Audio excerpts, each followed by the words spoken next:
रोज़ा फ़र्ज़ क्यों किया गया?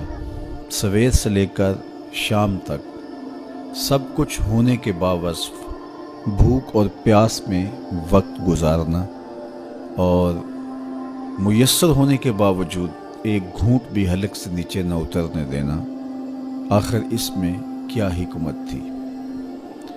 तो ये बात अच्छी तरह से हमें समझ लेनी चाहिए कि ये सिर्फ खाने पीने को तर्क कर देना ही नहीं है, बल्कि उन मकासद जलीला के हुसूल के लिए रोज़ा रखा जाता है जो मोमिन की ज़िंदगी का मकसूद है।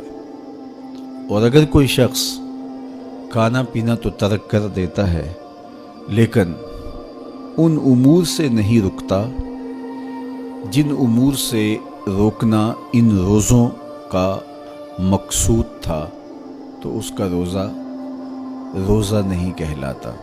मेरे और आपके आका मौला हुजूर नबी रहमत सल्लल्लाहु अलैहि वसल्लम ने इरशाद फरमाया, मन लम यदा कौल ज़ूर वल अमल बिही फलैसा लिल्लाहि हाजतुन फ़ी अन यदा ताअमहु व शराबहु। जिसने झूठ और उस पर अमल करना ना छोड़ा, झूठे काम तर्क नहीं किए, उसका भूखा और प्यासा रहना अल्लाह को मंजूर नहीं। अल्लाह को कोई ज़रूरत नहीं कि वो भूख और प्यास काटे।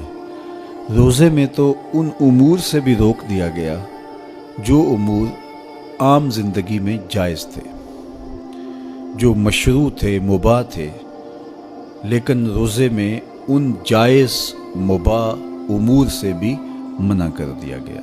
तय्यब और ताहर खाने, खूबसूरत मशरूब, उनसे रोक दिया गया। आप आबे ज़मज़म भी नहीं पी सकते जबकि वो मुतबर्रक पानी है। शहर मदीना में बैठकर शहर मदीना की पकी हुई खजूरें भी आप नहीं ले सकते, इसलिए कि आप रोज़े से हैं। तो रोज़े में आपको मुतबर्रक चीज़ें खाने से भी रोक दिया गया, मुतबर्रक मशरूब पीने से भी मना कर दिया गया।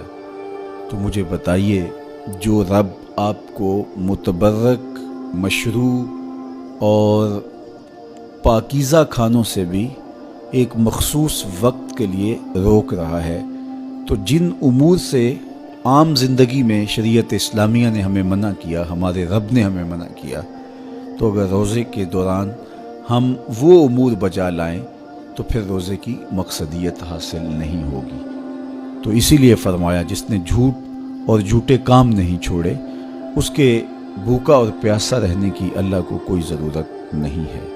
तो वो ये चाहता है कि मेरे बंदे उन उमूर से भी जब रुक जाएंगे जिन उमूर से आम ज़िंदगी में नहीं रोका गया, तो वो लाजमी तौर पे उन उमूर से रुकने की कोशिश करेंगे जिन उमूर से उसे मना किया गया है। तो जब ये चीज़ इंसान का फ़हम, इंसान की अकल और इंसान की खिरत तय करती है, तो फिर लामहला तौर पे रुकने की आदत उसके अंदर तकवे की नशअत का ज़रिया बनती है। आपने अमूमी तौर पे देखा होगा कि रमज़ानुल मुबारक का माह नूर जब इख्तिताम को पहुंचता है, हमारे सामने ईद के 2-4 दिन भी ये मशक रहती है, अचानक कोई मशरूब आया और पीने लगे तो रुक गए। वो कहीं हमारा रोज़ा तो नहीं, लेकिन फिर ख्याल आता नहीं हम रोज़े तो नहीं हैं, आज तो ईद का दिन है, तो हम पी लेते हैं। चूँकि पूरा महीना दिन भर हम मशरूबात से रुके रहे और आज भी दिन के उजाले में हमें पानी दिया गया तो एकदम हमें झिझक पैदा हुई, लेकिन फिर हमें याद आया कि अब रोज़े बीत गए हैं और मैं रोज़े से नहीं हूँ। तो जो चीज़ जायज़ और मशरू थी, एक वक्त के लिए उस चीज़ से भी हम रुके, तो हमारी तबीयत के अंदर ये मलका पैदा हो गया कि हम उससे रुकने का मिजाज पैदा कर लेते हैं। तो अगर हम उन उमूर से रुक जाते हैं जिनको शरीयत इस्लामिया ने मना किया हुआ है, तो फिर दोबारा जब उसको करने लगते हैं तो फिर हमारा हाथ भी रुकेगा और फिर हम मुस्तकिल अपने हाथ को रोक सकते हैं कि हाँ मियाँ, ये रोज़े में भी चीज़ें मना थी और रोज़े के बाद भी ये चीज़ें हमारे ऊपर मना है। तो एक मलिका पैदा हो जाएगा उन उमूर मनहियात से रुकने का, उनसे बाज रहने का।